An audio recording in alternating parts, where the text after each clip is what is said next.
আমি যে অঞ্চলের জনপ্রতিনিধি, আমি 2টি থানার সংসদ সদস্য ছিলাম, লালমোহন এবং তজুমউদ্দিন। 12 জন ব্যক্তি প্রাণ দিয়েছে এই জুলাই অভ্যুত্থানে, জুলাই গণ আন্দোলনে।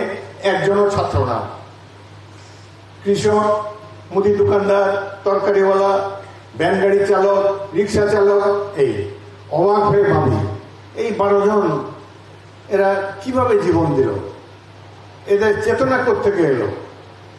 কিন্তু দেখেন, দেশের সাধারণ মানুষ, গ্রামে গঞ্জে খেটে খাওয়া মানুষ, শহরে বন্দরে যাদেরকে আমরা কিছুই মনে করি না, তারা কিভাবে দেশের ক্রান্তিকালে এসে জনগণের স্বার্থ উদ্ধারের জন্য জীবন দিয়ে যায় এবং পরবর্তীকালে আবার সেই তিমিরে ফিরে যায়। তাদের কথা কেউ মনে রাখে না। এদের মনে অনেক দুঃখ। তাদেরকে কে স্মরণ করবে? কারণ অতীতের উদাহরণে দেখা যায় যে যারা জীবন দেয়, জনগণের হয়ে লড়াই করে, পরবর্তীকালে তারা নন্দিত হন না। এর কারণ হলো আমাদের রাজনৈতিক দলগুলো অত্যন্ত স্বার্থপর। এরা নানান ধরনের লোক তার মধ্যে আছে। আমার এক বন্ধু আমাকে বলেছে, অত্যন্ত কুটিল কারো কারো কিছু কিছু রাজনৈতিক দলের নেতৃত্বের মাথা অনেক ঘোর প্যাচ আছে। বলে তাদের হাতে ছোট একটা লোহা দিয়ে দাও, 15 মিনিট পরে দেখবো এটা স্ক্রু হয়ে বেরিয়ে আসছে। এইভাবে যেসব জিনিস চিন্তাও করেনি। এই যে জুলাই আগস্টের সংগ্রাম, এটা কি পিআরে ভোট হবে, না সংখ্যানুপাতি হবে, না আসন অনুপাতি হবে, এগুলোর জন্য তো কেউ জীবন দেয়নি। তারা চেয়েছে গণতন্ত্র প্রতিষ্ঠা। গণতন্ত্র প্রতিষ্ঠা করার একটাই উপায় আছে, নির্বাচন দেওয়া। আপনারা যারা মহারথী একবার ক্ষমতার মজা পেয়ে গেছেন, এখন তো আর যেতে চায় না। এখন খালি ঘুরায় আর পেঁচায়।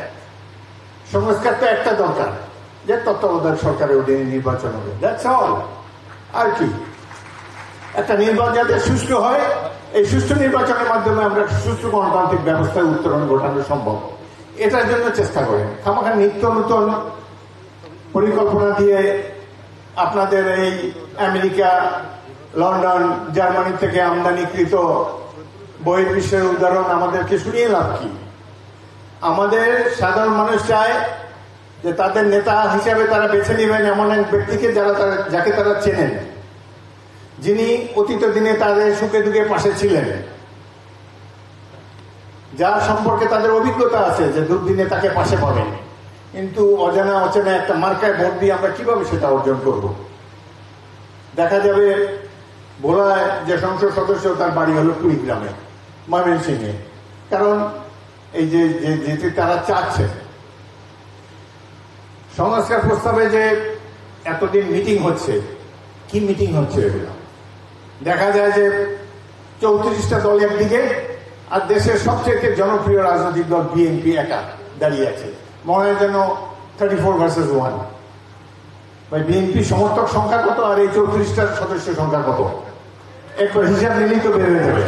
কিন্তু এখন দেখা যাচ্ছে যে না, অধিকাংশই এটা চায়, ওইটা চায়, সব বোঝাচ্ছে। পৃথিবীর ইতিহাসে কোথাও নাই অনির্বাচিত ব্যক্তিরা সংবিধান সংশোধন করে।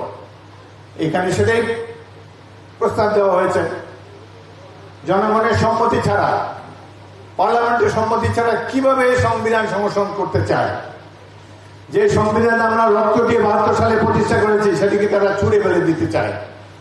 একটি রাজনৈতিক দল যারা বিরোধিতা করেছে মুক্তিযুদ্ধে, তারা এখন বলতে চায় যে 71 সালে জাতি ভুল করেছে, এটি ছিল একটি পথভ্রষ্ট জাতি। এসব কথা বলার সুযোগ কোথায় তারা পেল? অত্যন্ত দুঃখ লাগে। যুদ্ধে আহত হয়েছিলাম, তরুণ ছিলাম বয়সে, কত স্বপ্ন ছিল। সেই স্বপ্নকে আওয়ামী লীগ বাস্তবায়ন হতে দেয় নাই।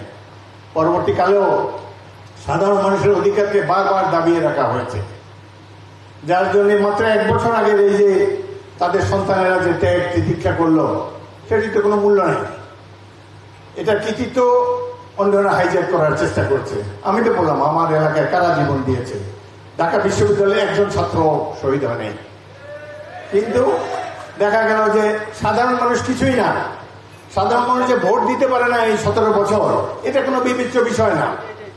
অদ্ভুত এক যুক্তি তারা হাজির করে, এখন ভোট দিলে বিএনপি ক্ষমতায় যাবে এবং আবার চাঁদাবাজি করবে, সুতরাং নির্বাচনের দরকার নাই। এই 34টা রাজনৈতিক দলই কথা বলছে। কোন দেশে আমরা বসবাস করছি?